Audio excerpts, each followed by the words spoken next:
Hello my dear student, আজকের আলোচনা doctor Sarvepalli রাধাকৃষ্ণনের জন্মদিন উপলক্ষে।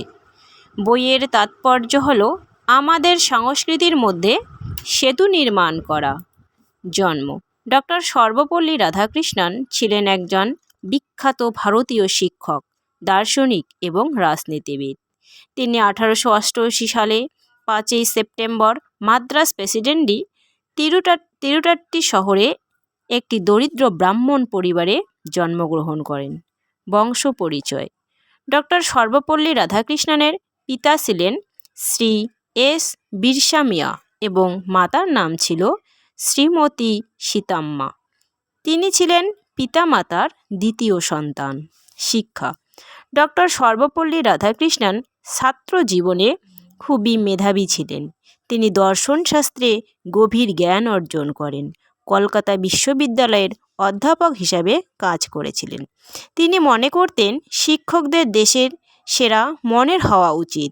শিক্ষকদের দায়িত্ব শুধু জ্ঞান বিতরণ করা নয়, বরং শিক্ষার্থীদের মধ্যে সুপ্ত প্রতিভার বিকাশ ঘটানো।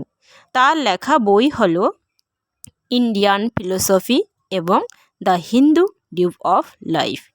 ডক্টর সর্বপল্লী রাধাকৃষ্ণন ছিলেন মানবতাবাদী ও আদর্শবাদী। খ্যাতি: ডক্টর সর্বপল্লী রাধাকৃষ্ণন 1962 সালে ভারতের প্রথম উপরাষ্ট্রপতি হন এবং এরপর 1962 থেকে 1967 সাল পর্যন্ত দ্বিতীয় রাষ্ট্রপতি হন। তিনি বিভিন্ন আন্তর্জাতিক সম্মান ও পুরস্কার পেয়েছিলেন।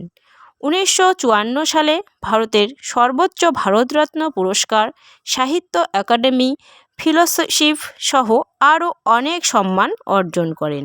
1962 সালে ডক্টর সর্বপল্লী রাধাকৃষ্ণনের শিক্ষাক্ষেত্রের অবদানের প্রতি শ্রদ্ধা জানাতেই 5ই সেপ্টেম্বর শিক্ষক দিবস হিসাবে পালন করা হয়।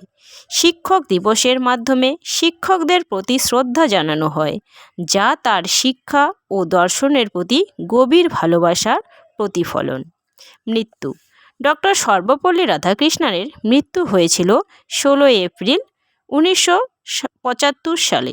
তার জ্ঞান ও মূল্যবোধ চিরস্মরণীয় হয়ে আছে প্রতিটা ভারতীয় মানুষের কাছে। ধন্যবাদ সবাইকে ভিডিওটা ভালো করে দেখার জন্য।